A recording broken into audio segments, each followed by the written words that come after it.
Saya Siska Yenti, SSI GR dari SMP Katolik Santo Petrus Pontianak, calon guru penggerak angkatan 7, hari ini akan melakukan percakapan pra-observasi dalam rangka aksi nyata supervisi akademik dengan berpikir coaching. Selamat pagi Bu Maria. Selamat pagi. Bagaimana kabarnya? Baik Bu. Iya. Apakah saya sedang mengganggu kegiatan Bu Maria? Betul enggak? Tidak ya. Nah, sebelumnya boleh nih Ibu memperkenalkan diri dulu, mungkin dengan menyebutkan nama dan mata pelajaran apa yang diambil. Oke. Baik, perkenalkan nama saya Maria Dianusianti SPD ya. Jadi saya selaku guru IPA di SMP Katolik Santo Petrus kelas 8. Jadi saat ini Bu Maria mengajar di kelas 8 ya. Iya. Baik, untuk menindaklanjuti percakapan kita dan diskusi kita pada MGMP IPA beberapa waktu yang lalu mengenai sharing pembelajaran gitu ya. Nah, akhirnya Bu Maria memutuskan untuk diobservasi ya, kegiatan pembelajarannya di kelas oleh saya. Iya. Nah, adapun tujuan supervisi akademik sebenarnya adalah bukan untuk menjudge ya, buruknya atau kurangnya pembelajaran atau pengajaran yang disampaikan oleh seorang rekan atau guru, tapi lebih tepatnya adalah untuk menjadi mitra belajar, bagaimana kita bersama-sama mengembangkan kompetensi diri untuk menghasilkan pembelajaran yang lebih baik. Oke, nah apakah boleh tahu nih kira-kira apa tujuan dari Bu Maria mau bersedia di supervisi klinis oleh saya? Oke, kalau saya sendiri sih saya memang suka banget ya kalau misalnya ada sesuatu yang mau supervisi saya gitu, ada seseorang yang mau supervisi ya, baik itu rekan maupun atasan ya, berupa wakil kurikulum, karena bagi saya sendiri itu merupakan media pengembangan diri saya sebagai seorang pendidik gitu kan. Jadi ketika ada ini berarti ada feedback balik, ada masukan dari untuk saya ke depannya menjadi guru yang lebih baik itu sih. Iya, baik. Nah, jadi dalam percakapan ini kita harapkan santai saja ya Bu ya. Oke, baik. Nah, bagaimana nih perasaan Ibu ketika diminta untuk melakukan menjadi bagian dalam supervisi akademik ini? Ya, awalnya sih saya cukup tegang ya, jadi karena harus mempersiapkan juga gitu kan, ya, membuka kembali, menyesuaikan dengan kelas, kondisi pembelajaran kelas yang saat ini ada gitu kan. Nah, tapi pada dasarnya saya sudah siap gitu kan, mau kapanpun saya disupervisi ya, saya sudah siap. Jadi saya cukup senang juga dengan ada program ini dari rekan sejawat, karena kita bisa belajar bersama gitu. Saya bisa belajar dari Ibu gitu. Mungkin ada juga dari saya yang bisa jadi pembelajaran untuk Ibu, kemungkinan bisa kita bisa saling berbagi pada dasarnya itu sih Bu yang saya rasakan. Iya, betul. Jadi ada perasaan tegang, ada perasaan semangat ya. Ada ya, semangat untuk melakukan observasi itu juga ya. Baik. Nah, jadi untuk mempersiapkan kegiatan observasi nanti di kelas, kira-kira materi apa nih yang akan Ibu ambil atau ajarkan? Untuk materinya, karena ini juga sudah di akhir semester ya, materi terakhir itu adalah struktur lapisan bumi, yang mana sub materinya itu adalah siklus hidrologi. Jadi struktur bumi ya, struktur lapisan bumi yaitu hidrosfer di sini ya. Berarti sub materinya adalah siklus air, ya, siklus hidrologi ya. Oke, baik. Tujuan pembelajaran yang akan dicapai pada pembelajaran nanti apa? Untuk tujuan pembelajarannya itu menyelidiki struktur lapisan bumi serta proses terjadinya melalui penjelasan terstruktur menggunakan media gambar. Terus untuk tujuan yang lebih detailnya, karena ini kan ada submaterinya, jadi menjelaskan istilah-istilah dalam siklus hidrologi itu serta memahami pengertian dari istilah tersebut. Jadi mereka menjelaskan siklus hidrologi itu apa-apa aja. Oke, jadi melewati pembelajaran ini diharapkan bisa para murid bisa memahami istilah-istilah yang seringkali dipakai dalam siklus hidrologi ya. Oke, baik. Nah, kira-kira setelah dari tujuan pembelajaran yang ingin dicapai, pasti ada dong ya area pengembangan yang membantu tercapainya tujuan pembelajaran ini. Nah, untuk area pengembangan sendiri pada pembelajaran ini saya mengkhususkan pada area kejujuran ya, kemudian bernalar kritis dan kreatif. Kejujuran, bernalar kritis dan kreatif. Mungkin boleh disampaikan bagaimana strategi yang akan Ibu lakukan, yang akan Ibu kembangkan atau bahkan persiapkan supaya nilai-nilai kejujuran, bernalar kritis dan kreatif ini bisa dikembangkan dan tercapai nantinya. Untuk aspek dari kejujurannya sendiri ya, saya sudah menyiapkan 10 soal pilihan ganda. Ini juga termasuk soal yang beberapa itu mereka harus berpikir secara high thinking or skill atau HOT ya. Jadi beberapa soal saya siapkan itu agak HOT. Jadi mereka bisa menjawab pertanyaan ini sejujurnya ya. Kemudian tidak melihat teman dan sebagainya. Jadi berdasarkan kemampuan mereka sendiri. Jadi soal ini memang saya siapkan tidak ada di dalam materi dan sebagainya. Jadi mereka memiliki jiwa kejujuran dari mereka sendiri. Jadi soal-soal HOT ini berdasarkan pemahaman lanjutan ya, pemahaman lanjutan yang dimiliki oleh para murid setelah mendapat penguatan materi di kelas ya. Oke, baik. Jika untuk area kreatifnya bagaimana? Nah, untuk area kreatifnya ini saya menyediakan lembar kerja siswa, yaitu LKPD-nya ini menyusun kata. Jadi saya sudah membentuk kata ya. Kata itu berdasarkan dari istilah-istilah yang terdapat pada siklus hidrologi. Nah, jadi mereka di sini akan mencari kata-kata istilah itu dalam susunan kata huruf ya, yang disusun secara acak ya, sehingga mereka mampu kreatif ya dalam berpikir. Kemudian untuk nalar kritisnya ya, sekalian dengan nalar kritis karena itu menyusun kata juga. Dan jadi nalar kritisnya ini mereka setelah mendapatkan kata istilah tersebut dalam huruf yang diacak, nah mereka harus mencari pengertian ini. Jadi nah, pengertian ini ya boleh menggunakan pemikiran mereka sendiri. Jadi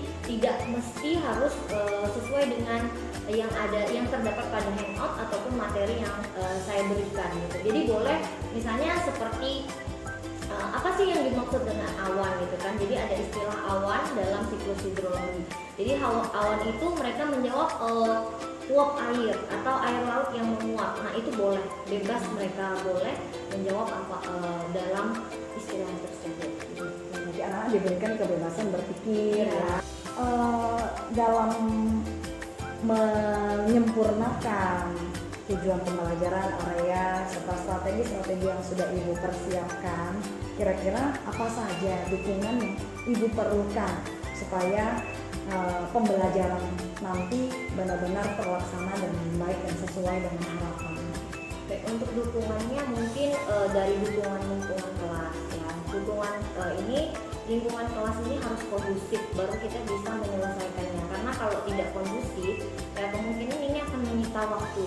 Dan mungkin ya kalau misalnya udah menyita waktu, jadi capaian yang hendak dicapai itu tidak tercapai. Jadi lingkungan kelas itu harus kondusif ya. Kemudian fasilitas ya tentunya seperti laptop ya, karena ada beberapa juga karena penyampaian materi itu menggunakan materi yang gambar yang saya sampaikan melalui laptop ya, kemudian proyektor tentunya, dan mungkin kendala tidak adanya mungkin kendala listrik ya, listriknya juga harus ada gitu, karena kalau mati lampu ya kita tidak bisa menyalakan alat-alat elektronik kita itu sendiri.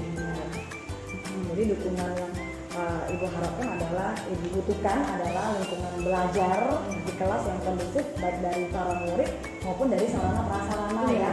Ada yang mendukung seperti proyektor, kemudian jaringan internet juga tentunya ya, jaringan internet, kemudian laptop dan beberapa media lainnya yang mendukung. Baiklah. Nah, kira-kira apakah dalam persiapan ini ada tantangan yang Ibu hadapi sebelum menuju ke kegiatan observasi nanti? Mungkin tantangannya itu adalah penyesuaian materinya gitu. Jadi materi ini mungkin karena kan ada beberapa kelas ya, itu yang materinya ada yang belum sampai gitu ya. Jadi harus saya sesuaikan juga dengan materi tersebut ya, supaya bisa sampai pada materi yaitu tentang hidrosfer ya. Jadi mungkin itu aja sih Bu. Penyesuaian materi dengan kelas lain ya. Ya, penyesuaian materi dengan kelas lain agar tidak terjadi kesenjangan yang terlalu signifikan. Tapi dari koordinasi dan pengaturan dengan para murid pada saat pembelajaran tapi tidak ada masalah. Tapi dari paparan yang sudah Ibu sampaikan, berarti Ibu sudah mempersiapkan LPP-nya dengan baik ya Bu ya. Nah, kira-kira kegiatan observasi ini akan kita laksanakan pada saat kapan nih? Pada kemungkinan waktu yang tepat ini sekitar 10 Mei. Ya, 10 Mei 2023. Berarti pada jam pelajaran berapa? Jam pelajaran 5 sampai 6. 5 sampai 6, berarti 2 JP ya? Ya. 2 JP dengan durasi 2 kali 40 menit ya? Iya, benar. Oke, di kelas mana Ibu? Untuk pada jadwal tersebut itu ada di kelas 8B. Oke, baik. Hari Rabu, berarti kebetulan saya juga ada jam kosong ya. Nah, saya memang waktu yang sangat pas ya, bisa melakukan observasi di kelas yang Ibu ajarkan. Oke, baik. Demikian ya Bu percakapan kita. Terima kasih sekali atas segala kesediaan dan waktu Ibu. Jadi sekali lagi di sini kita adalah sama-sama mitra belajar yang saling melengkapi satu sama lain. Jadi sampai ketemu di kegiatan observasi di hari Rabu depan ya Bu. Terima kasih banyak juga Bu atas beberapa masukan dan info.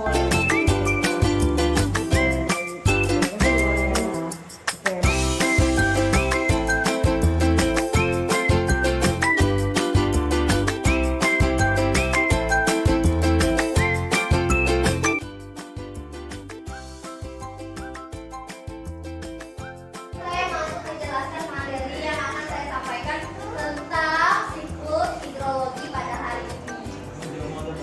Oke, pertama, pernahkah kalian mengalami depan SPBU tidak hujan, setelah SPBU hujan?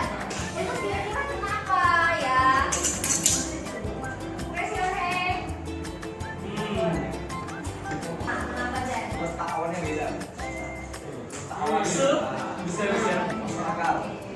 Salah kawan. Ada lagi? Hah?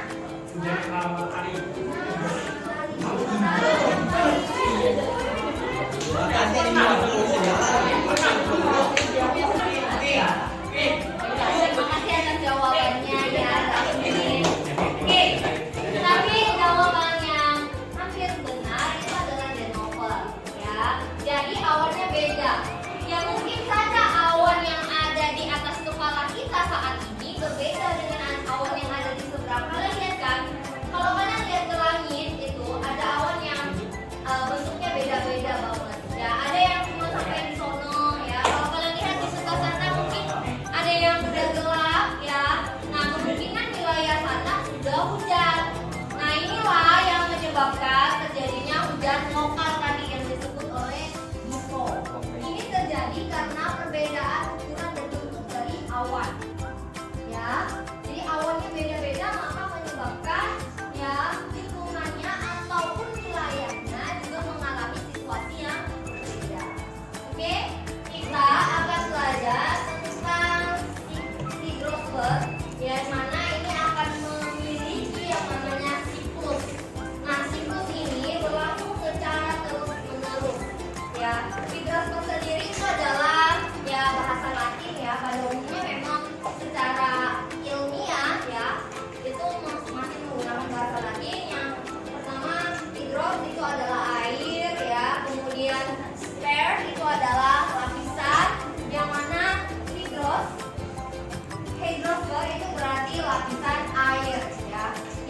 ada di permukaan bumi, hanya ada di permukaan bumi, ya, termasuklah di wilayah troposfer. Apa Dan? Maksudnya lapisan air itu apa? Lapisan air itu lapisan ini memiliki keberadaan air di bawah lapisan. Kita kan berada di kerak bumi kan, ya, kita tuh berada di kerak bumi. Nah, di bawah kerak bumi itu sudah tidak ada air lagi.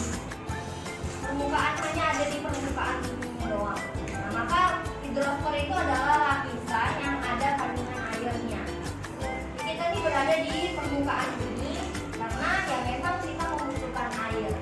Air itu ada di permukaan bumi. Oke? Nah, sebagian besar ya wilayah bumi itu permukaan bumi itu 71%-nya itu adalah air. Ya bahkan kalau dibandingkan lautan dan daratan, ya yang paling banyak itu adalah lautan dibandingkan dengan daratan.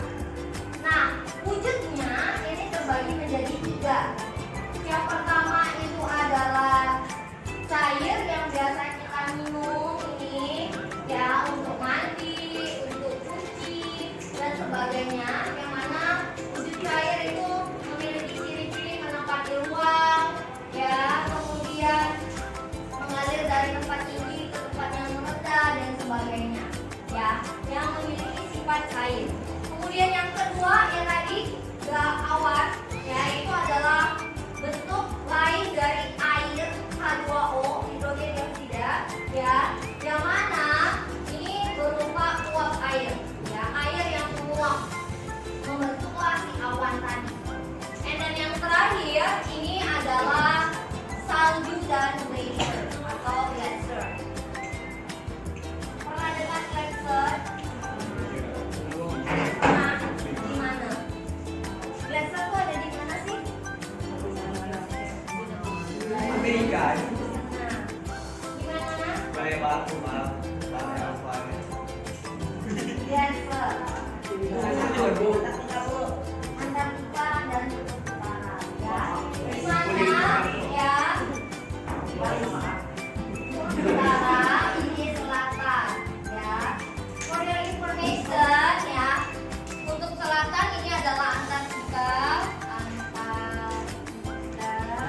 Kemudian ini adalah Greenland, ya, Arctic, Cold Arctic dan sebagainya. Nah, perbedaan dari kutub ini, ya, ialah kalau utara itu adalah lautan yang membeku, ya, sedangkan Antartika atau kutub selatan itu adalah benua yang membeku. Nah, membekunya bagaimana? Membekunya karena dia tidak kena cahaya matahari, ya, dia tidak kena panas matahari secara langsung seperti kita saat ini yang berada di tengah garis khatulistiwa, ya, maka es yang berada di area ini akan menjadi es abadi atau yang disebut dengan glacier. Paham? Ya. Nah, terbentuknya glacier ini ya karena es ini, ya, tidak pernah meleleh. Cuman ya memang karena ada permasalahan bumi lagi yaitu global warming yang menyebabkan ya terjadinya mencairnya es di kutub utara, ya. Itu per tahun itu kalau saya nggak salah itu 3 cm per tahun, ya. Itu data penelitian. Oke, nah sedangkan kalau salju beda ya, glacier dan salju. Kalau salju ini turun, ya, pada wilayah bumi yang berada di area musim subtropis atau di wilayah yang memiliki 4 musim, ya, di mana salju itu, ya, bisa muncul ketika musim dingin, ya, sedangkan ketika sudah pergantian musim, ya, baik itu musim semi, musim gugur dan musim panas, ya, salju ini akan menghilang, ya, maka beda, ya, tapi dia merupakan bagian dari air yang berwujud padat juga, sama. Oke, sampai sini ada yang mau ditanyakan? Oke, kalau nggak ada lanjut ya. Benar nih nggak ada yang ditanyakan? Bisa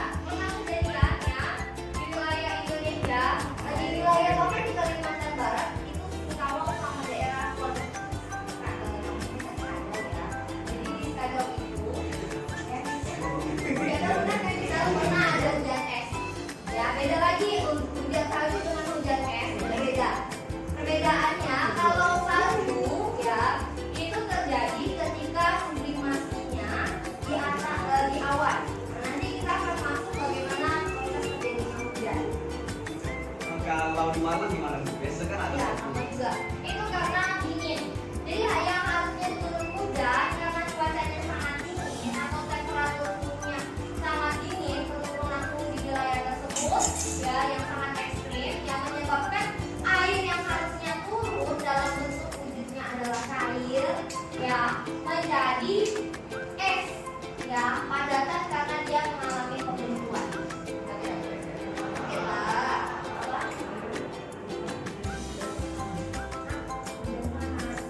Hujan panas itu juga ada matahari, hujan kan. Nah, bisa jadi itu karena awan, ya awannya yang memang sudah berada pada titik jenuhnya, ya sehingga dia mengeluarkan air tersebut, ya mengeluarkan proses presipitasi namanya, mengeluarkan hujan, tapi dalam keadaan seluruhnya tidak tertutupi sehingga cahaya matahari itu masih ada. Jadi awannya itu tidak menutupi seluruh matahari. Umumnya ya memang kalau hujan itu tertutupi ya karena awannya mungkin dalam jumlah yang besar, tapi kalau awannya dalam jumlah yang kecil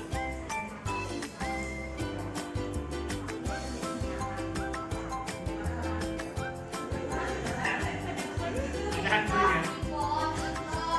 Bagus bagus kita yang kepercayaan orang. jelasin Bu.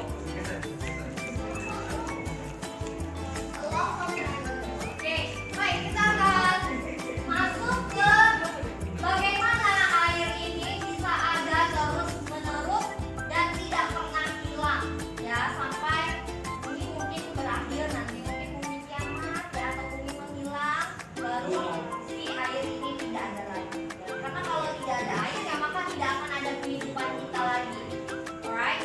Oke, siklus air sendiri itu berlangsung secara terus menerus dari bumi ini menciptakan air itu sendiri, terbentuknya air itu sendiri sampai ya bumi ini tadi kiamat. Nah, siklus air itu dibagi menjadi beberapa tahapan ya. Yang pertama adalah evaporasi, kemudian transpirasi ya, kemudian kondensasi, presipitasi ya, kemudian infiltrasi, runoff dan satu tambahan di sini karena tidak ada itu adalah sublimasi. Oke, nah masuk ke bagian yang pertama yaitu evaporasi. Evaporasi ini adalah penguapan oleh air laut. Sedangkan ada satu lagi istilah penguapan yaitu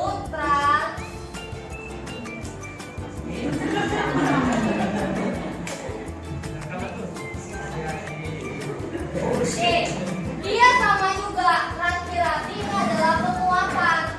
Tapi bedanya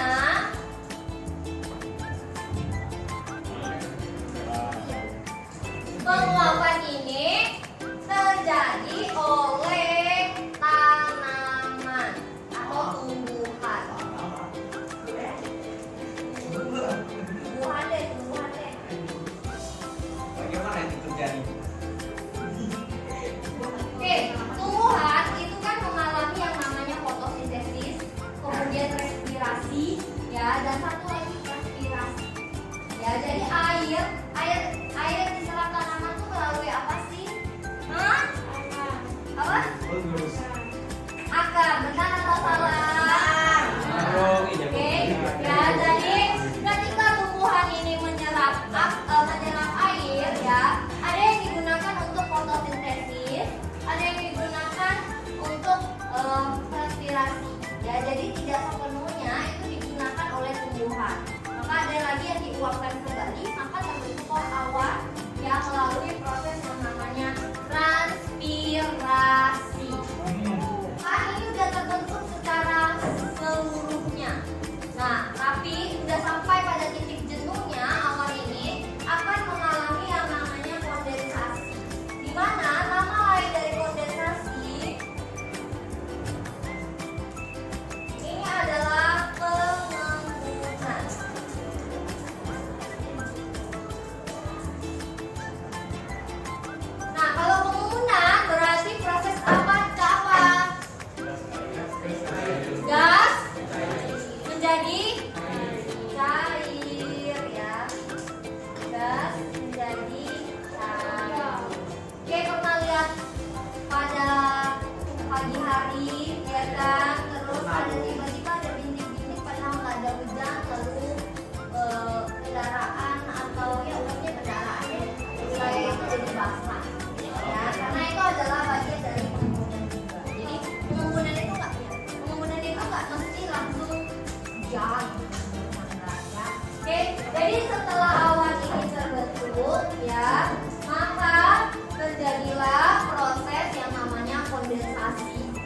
ada sampai awan itu pada titik jenuh.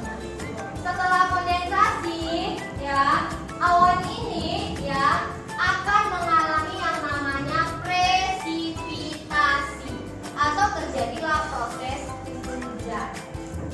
Filtrasi itu berarti penyaringan, ya berarti penyaringan ini dilakukan oleh tanah. Yang terakhir ini adalah runoff. Runoff itu adalah pergerakan air dari tempat yang tinggi ke tempat yang rendah. Oke, saya gambarin ya proses hujan. Jadi, hujan ketika ada matahari berarti ini pasti terjadi pada mungkin siang hari, tapi hujan tidak mesti siang hari, bisa saja malam hari. Oke, ada matahari, ada air laut,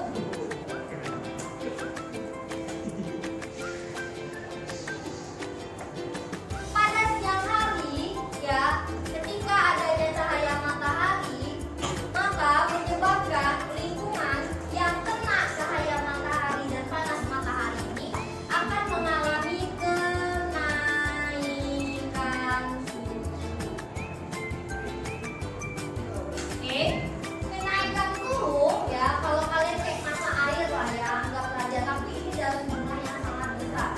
Umpamanya kita bicara biar lebih mudah itu air laut, tapi tanaman juga bisa, tapi secara umum ya air laut biar lebih mudah. Nah, ketika air laut ini ya mengalami kenaikan suhu, maka dia akan menguap. Berapa sih? Berapa derajat Celcius air itu mulai menguap? 100. Oke, ya berarti bisa saja di atas 100 derajat Celcius ya. Air ini akan mengalami kenaikan suhu. Air yang di laut ini akan mengalami kenaikan suhu. Ya, yang mana kenaikan suhu ini menyebabkan terjadilah proses evaporasi. Kita bicara di laut. Oke, karena sebagian besar yang yang membentuk awan itu adalah laut. Sebagian besar pencipta awan itu dari laut. Ya, kecuali kalau tumbuhan kita banyak, ya mungkin juga bisa, tapi dalam jumlah yang cenderung sedikit karena air lautnya lebih banyak. Maka dia bisa membentuk yang namanya awan. Oke, awan. Awan ya, awan. Ya, oke.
Tetapi proses hujannya ini di daratan.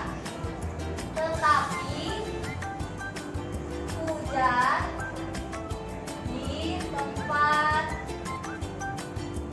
yang berbeda. Oke, kira-kira ada yang tahu nggak kenapa bisa hujannya berpindah tempat? Di rumah angin. Oke, benar. Ya, karena adanya angin. Ya. Jadi, ya, hujan, ya, awan itu bisa berpindah tempat karena beberapa faktor. Yaitu adalah angin. Ya, angin itu mampu membawa awan yang berada di wilayah lautan, ya, bisa ke daratan. Bisa ada awan yang kita lihat itu berasal dari lautan. Ya, lautan yang ada di sekitar kita, atau mungkin dari lautan yang jauh. Ya, mungkin saja itu terjadi. Pernah melihat awan bergerak? Pernah. Apakah kalian pernah melihat awan bergerak? Itu adalah salah satu bentuk dari proses pergerakan. Oke, nah lanjut lagi ke siklus besar. Pada dasarnya, ya, siklus besar ini sama. Samudra atau lautan mengalami penguapan, ya. Setelah dia mengalami penguapan,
Satu aja.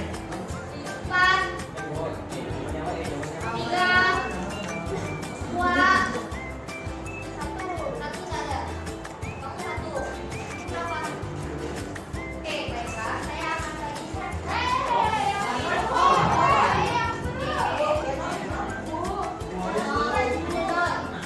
Istirahat lu, istirahat.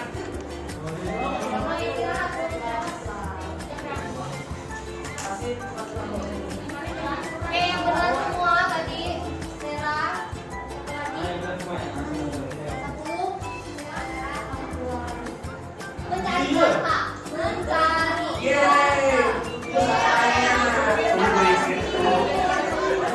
9, yang benar 9. Sempat.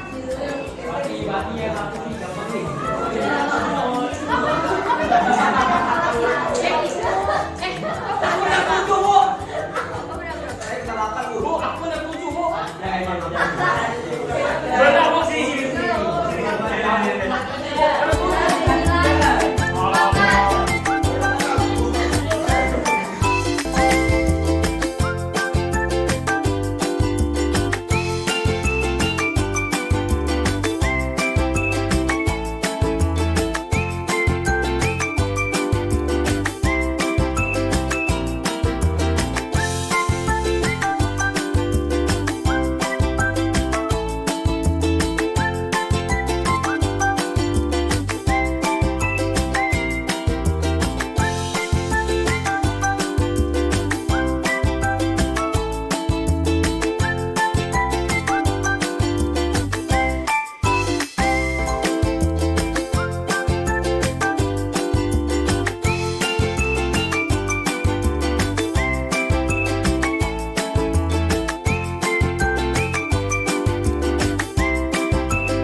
mencontohkan kembali ya, kemudian melakukan evaluasi apa yang telah dilakukan ya, saya lakukan di kelas, kemudian mungkin ada refleksi untuk saya sendiri ya, dan masukan-masukan dari sistem ini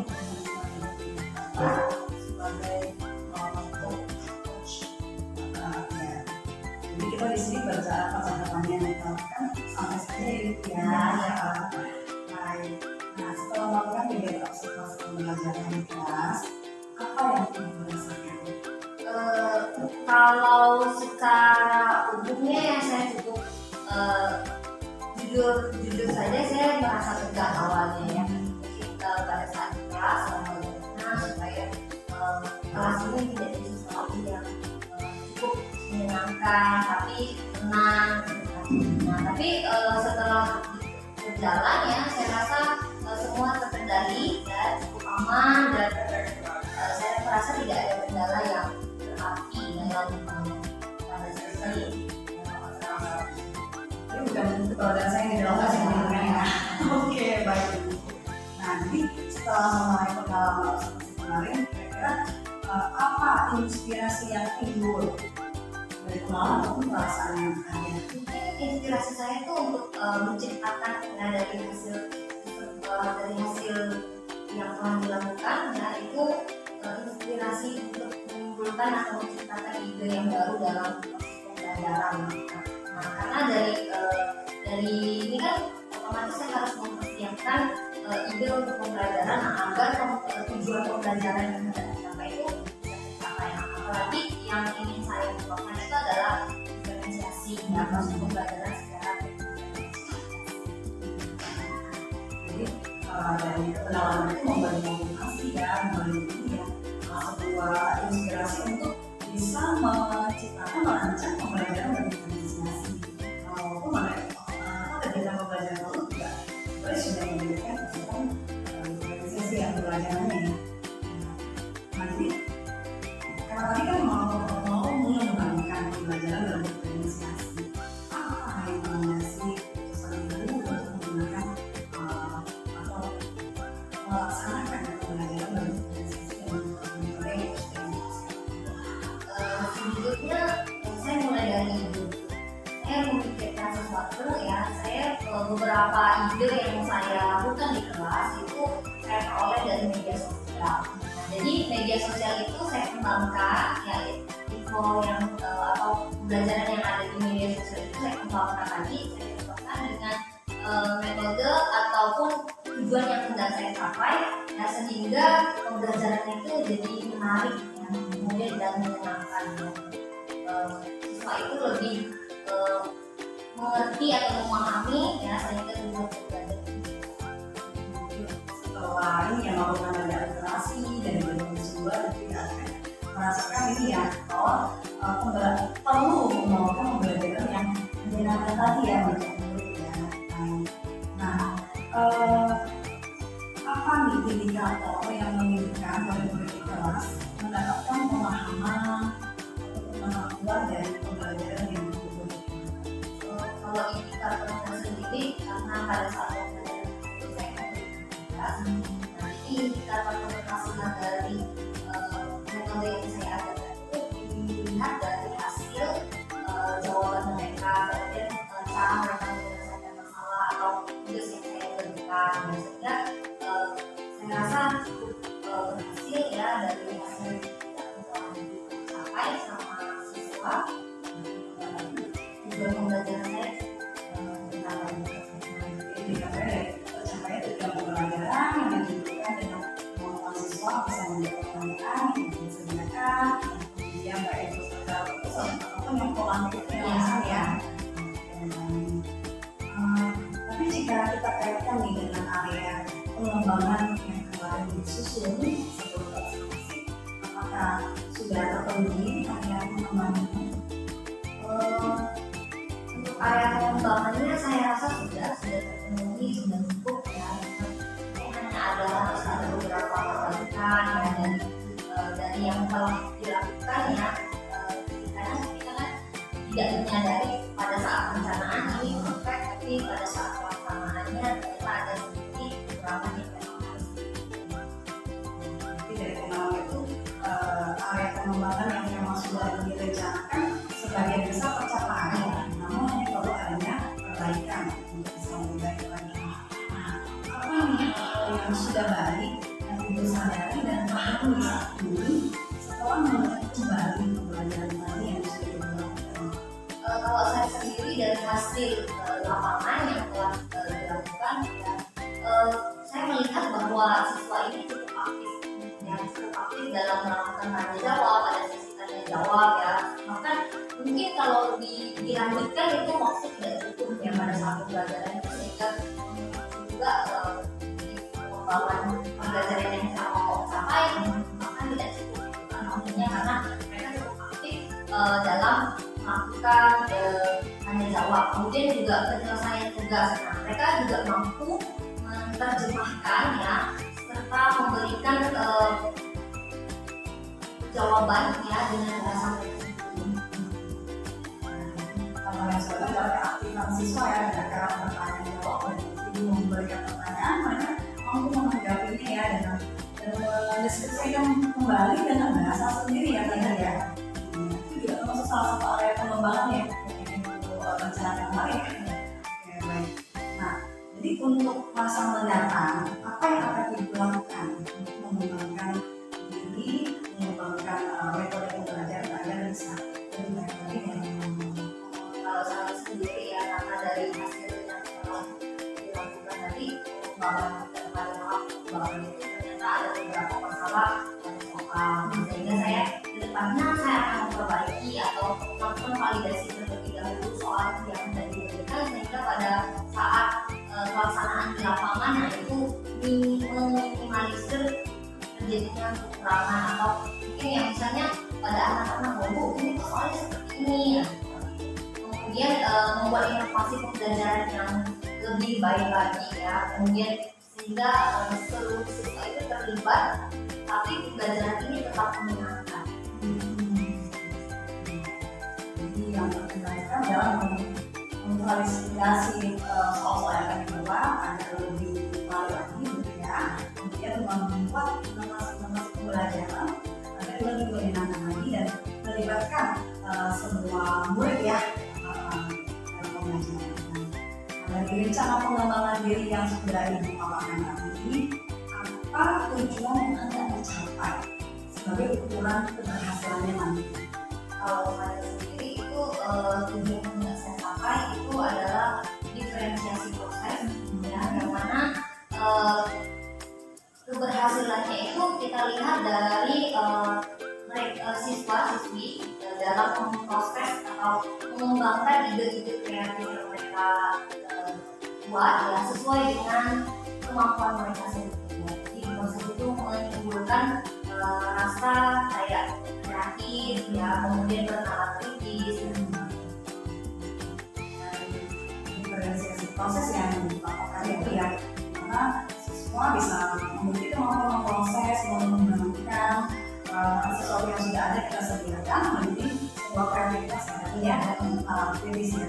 Nah, jadi untuk mendukung keberhasilan tersebut apa saja unsur-unsur pendukungnya? Kalau untuk diferensiasi proses itu harus ada fasilitas, harus juga mungkin tempat internet ya, untuk membantu siswa itu mengembangkan ide-ide kreatif mereka, misalnya edukasi, kemudian dari suasana kelas, apakah mendukung adanya proses ya atau keterlibatan mereka dalam kelas tersebut. Nah, saya rasa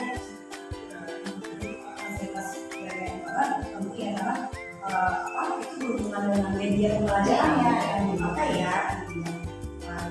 Nah, kapan kira-kira ibu akan melaksanakan seluruh rencana pengembangan yang sudah disediakan? mungkin ya, mungkin untuk pembelajaran kedepannya ya, pembelajaran yang mendatang,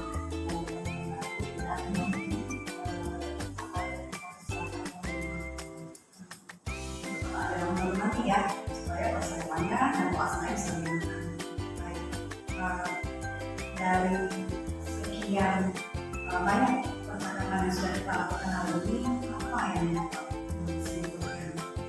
kalau dari saya sendiri ya, saya juga dalam masukan dari sendiri ya, mungkin pembelajaran dari kesalahan atau kekurangan dari yang telah saya lakukan untuk menjadi perbaikan diri saya sendiri ya.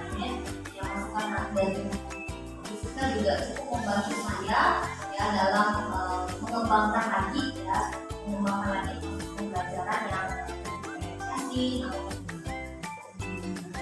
Jadi mempunyai growth mindset ya itu ya tentu ya. Kita di sini tidak saling melulu ya jadi kita di sini sebagai mitra belajar, itu belajar dari saya juga bisa belajar dari ibu. Dari observasi yang lalu, saya juga banyak belajar dari ibu. Itu apa? Suara nyaring. Suara nyaring itu sudah menunjukkan sebuah kekuatan di dalam kelas. Anak-anak masih akan fokus ke kita gitu kan, sehingga mereka tidak akan sibuk dengan kegiatannya masing-masing. Kemudian yang kedua yang saya juga dapatkan dari ibu adalah semangat dan energinya ibu gitu ya, begitu sangat fleksibel hingga tempat dari ujung ke ujung gitu ya, itu sangat nampak sekali ibu interaktif dan aktif dengan anak-anak. Itu adalah sebuah hal-hal yang sangat positif dan memang bisa saya pelajari dari ibu. Oke, baik. Saya berharap cakapan kita hari ini benar-benar bisa menjadi pengembangan potensi diri kita, artinya untuk bisa menghasilkan, menciptakan pembelajaran yang lebih baik untuk anak kita, tentunya juga berfokus pada mereka, kepada murid mereka. Nah, terima kasih Ibu atas waktunya dan kesediaannya untuk melakukan rangkaian coaching ini juga, mulai dari pra, observasi dan pasca observasi. Terima kasih Bu Maria.